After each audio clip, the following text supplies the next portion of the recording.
Nosso texto para hoje está no livro chamado Eclesiastes, capítulo 3, versículo 1.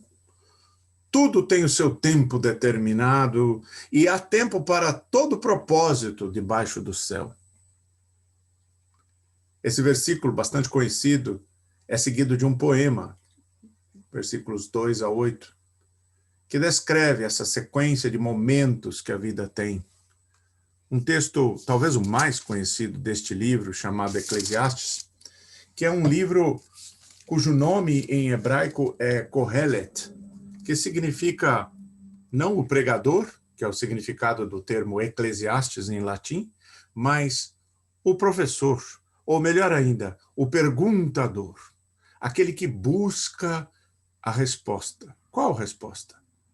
A resposta para a mais importante pergunta de todas: qual é o sentido da vida? No século XX, esse livro foi muito apreciado pelos filósofos existencialistas que tinham exatamente essa preocupação, pelos céticos que encontravam nesse livro um certo sentimento equivalente de ceticismo diante da vida. A vida não faz sentido. A vida é pura vaidade, é vazia de significado. Mas, nas entrelinhas do livro de Eclesiastes, nós encontramos a tentativa de fazer a pergunta acerca do sentido da vida,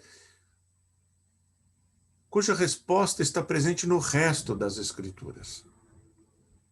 Aqui vemos o mundo descrito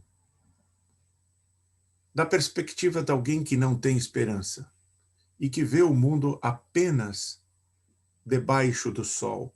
Uma expressão que significa sem Deus, sem transcendência, somente a vida imanente, somente o mundo material. E o autor conclui que, dessa perspectiva, a vida é sem sentido, porque nem o conhecimento que você pode adquirir, nem o poder, nem as riquezas, nem mesmo as virtudes acumuladas, uma vida moral, de integridade moral, nada disso tem qualquer uso contra o mal, contra a injustiça, contra a falta de retidão, contra a realidade dura da vida. Esse livro nos convida a encarar de frente os limites e as contradições da existência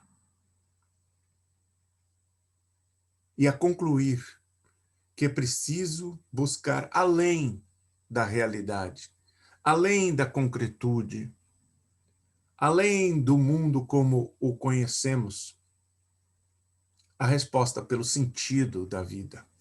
Nessa passagem tão característica e tão conhecida do livro de Eclesiastes, o autor nos diz: há um tempo para tudo, uma época apropriada para tudo, porque a vida é assim, são fases que se seguem. Aquilo que é apropriado para a infância não é apropriada para a vida adulta e vice-versa.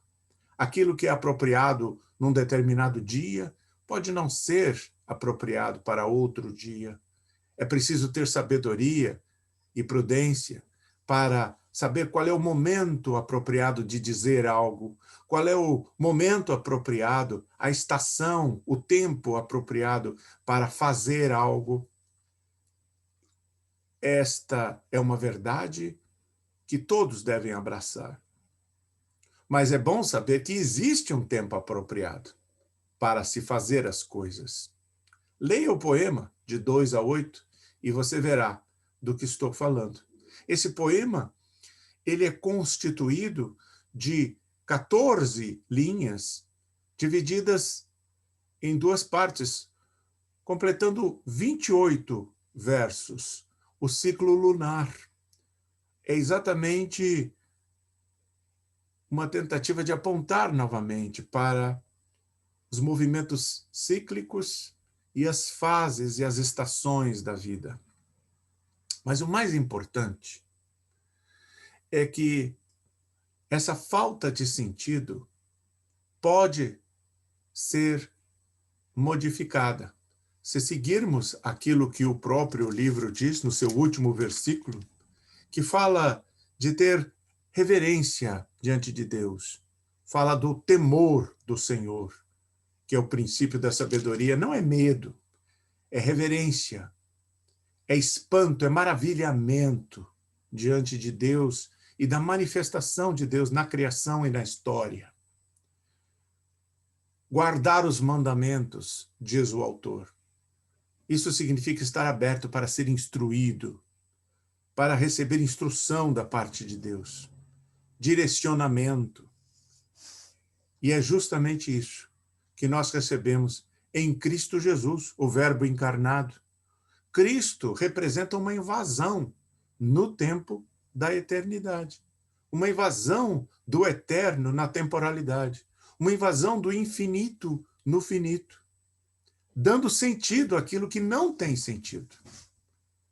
Quando vivemos em Cristo, quando Cristo vive em nós, todos os movimentos cíclicos, todas as nossas palavras, todos os nossos atos, todos os diferentes momentos da vida, aparentemente sem sentido, ganham significado. Por quê? Porque vemos o real à luz do ideal. Porque vemos o limitado à luz do ilimitado. Porque vemos aquilo que é imperfeito à luz daquilo que é perfeito. E isso resgata o sentido de cada coisa na vida em que vivemos com Cristo. Que Deus o abençoe e que você possa ter seus caminhos e todos os seus momentos e todas as estações da vida iluminadas pela presença da luz eterna, da luz do mundo, que é Cristo Jesus, o Senhor. Amém? Que Deus o abençoe.